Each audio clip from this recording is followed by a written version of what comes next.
What's up guys, and welcome back to another episode of Career Mode. This episode number 223.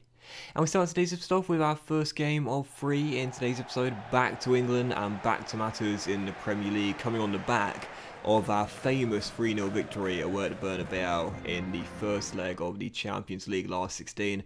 Now travelling to South London to take on Roy Hodgson's Crystal Palace. We're in the Premier League right now, as you guys know, 8 points behind the league leaders Chelsea with 10 games to go.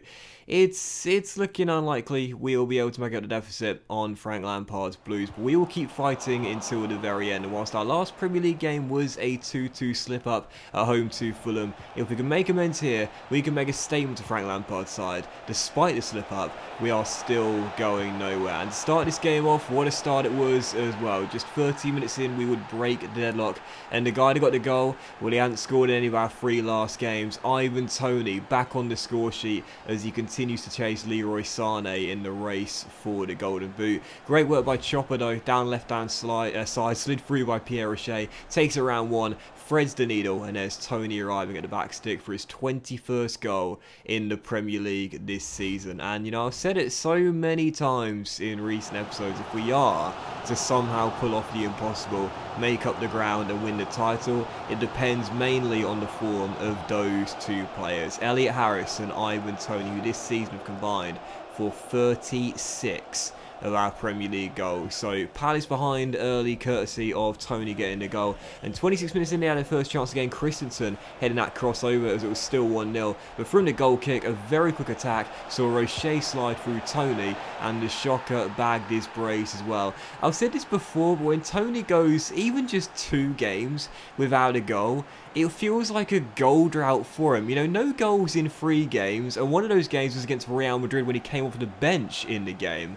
That's not really a goal drought, but for a striker of Toney's quality, it feels like one. That's just how good he is, and that's the danger of having a player that just sets the bar so high. It can so often be the case they never match that as the seasons go by. But Toney's still doing his best regardless. He should have had his hat-trick there, but I totally fluffed my lines. You might notice I don't normally use the timed finishing because I'm really bad at it, but I totally messed that one up there, as I should have made it 3-0 and got him his hat-trick. But 21 minutes after the restart, he would have a chance to claim the match ball as Kieran Brady slimmed the ball forward as he received it back. A nice little ball roll and step over, saw him play the ball into the path of Toney, and there it was. I might have fluffed the lines with him in the first half, but I wasn't going to make the same mistake in the second. Lovely link-up play there between Brady and Toney, and he might have scored away at the Bernabeu, but in this game he comes off the bench to set up our 3rd goal as Ivan Toney will claim the champagne along with the match ball as well. Great work by Brady there, the Northern Irish cow, a nice through ball, and I loved the way that Toney sort of wrestled for position with the last defender to get ahead of him, show his aggressiveness. He might have had 2, but he wanted the 3 and he got it. So final score, Crystal Palace 0, Sheffield United 3. Toney with a hat-trick, I believe it's his first of this season. He still got it, and even at 32 years old, 23 goals for the season now.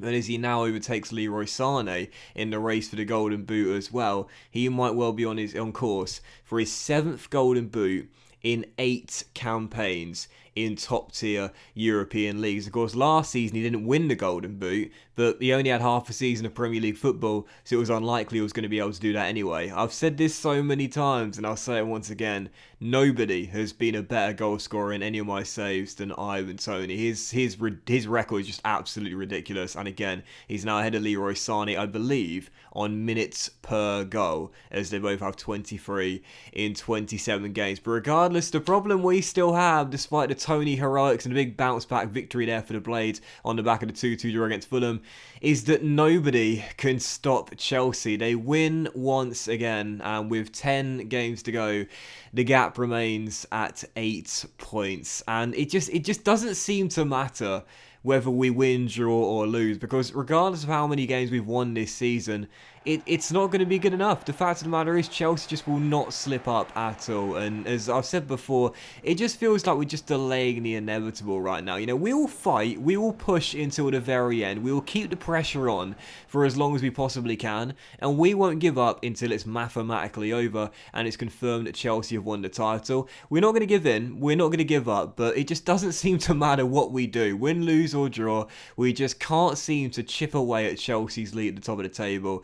if anything, it's just going to get further away from us. So yeah, still 8 points to gap, and again right now it just feels like despite the big win there, we're just delaying the inevitable. At some point Chelsea will be crowned champions of the Premier League, and thus if we are to win a domestic honour this season, it's going to have to be this. We were knocked out of the EFL Cup very early this season against Southampton. We know we're probably not going to make up the ground and overtake Chelsea in the race to the title, so if I want a domestic honour with the Blaze to go along with the EFL Cup we won last season, it's going to have to be this competition, the FA Cup, which we've never won before in the save. And as we enter the 5th round, the last 16, home to West Ham here, this was of course the round we reached last season before being knocked out by Crystal Palace in embarrassing fashion by 5-0 in that crazy game at Selhurst Park, where I'm sure you guys remember it well. I do, for all the wrong reasons. We lost 5-0 and all goals came from crosses. In this game here, desperate to advance to the last state of the competition and keep our FA Cup hopes alive. We played so well in the first half, should have been leading more by 2 really,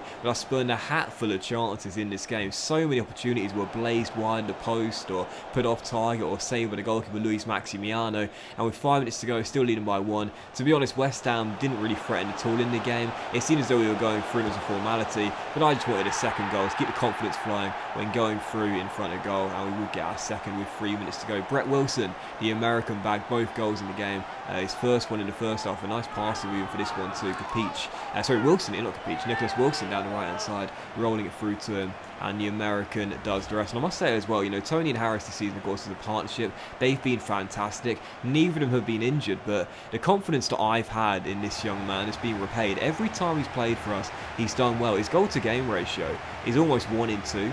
That's very impressive for a player off the bench. He scored the first goal in our 3-0 demolition job away at the Bernabeu in the last episode. He's been superb this year, the American. He's taken Guabel's place as our backup striker on the bench, and I must say, you know, next season I am thinking with Ivan Toney, I wouldn't be against him taking a reduced role in our team. Coming off the bench, he continues to decrease in rating. He's now down to 82 overall. Wilson is 86 overall. And as I always say, the overall isn't really important. It's how you feel when controlling the players. But at some point, Ivan Toney is going to need to take a back seat in the team, take a reduced squad role. And I wouldn't be against making Brett Wilson Elliot Harris's main strike partner next year.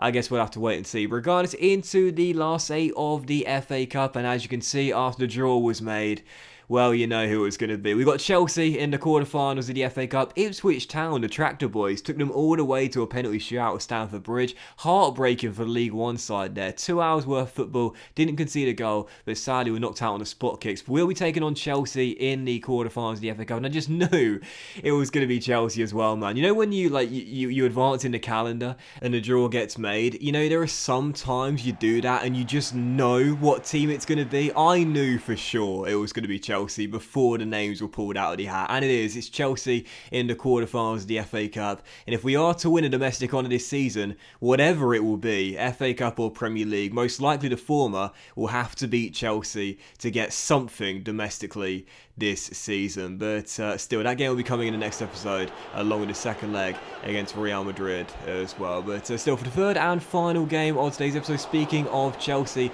they've now gone 11 points clear of us in the Premier League as we were the late kickoff and the final kickoff on Sunday afternoon here. So we had the game in hand, but now the gap extended to double digits with just 9 games to go for Frank Lampard's Blues. Again, we're just delaying the inevitable right now, and if I am to win another domestic honour and our second with Sheffield United in this series, going to have to be the FA Cup. There's no way we'll catch up to them in the Premier League as we just continue to prolong what we already know, and that's that Chelsea will win the title. And in the first half here against Everton, I don't know whether I was kind of feeling a little bit, I'm not entirely sure, already beaten, already broken perhaps, because here against Everton, you know, here at Bramwell Lane, looking to extend our streak, our unbeaten run, and keep pace with Chelsea, keep the pressure on at least. I just didn't really feel up for it, to be honest. In the first 40 minutes, it was all Everton. Sam Hill made a couple of incredible saves in the first half, as well as a brilliant piece of sweeper keeping as well, storming out of his area to head away a ball over the top. But in the 45th minute, as we were still tied at 0-0, hadn't really created anything in the game. finally, we did get ourselves a chance and a breakthrough as well. Elliot Harris on the stroke of half-time getting his 17th goal in the Premier League this season as he makes it 1-0 after a great piece of awareness there by Richey, played through Chopper, who finished it home. He made it 1-0, and in the second half, not too much to report, just one chance for us, Harris denied, as the score finished as a 1-0 result. So we extend the run in the Premier League, back-to-back victories now against Crystal Palace and Everton too.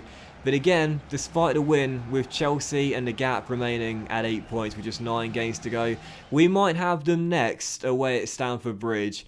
But again, it just seems like we're delaying the inevitable. We will continue to fight until the very end, but if we're to win something this season, it's most likely going to be the FA Cup or the Champions League. And speaking of those two competitions, those two games against Chelsea in the Cup quarter-final and Real Madrid in the second leg of the Champions League round of 16 will be coming in the next episode. So have a great day, guys. Much love to you all, and I'll see you for the next episode of Career Mode very soon.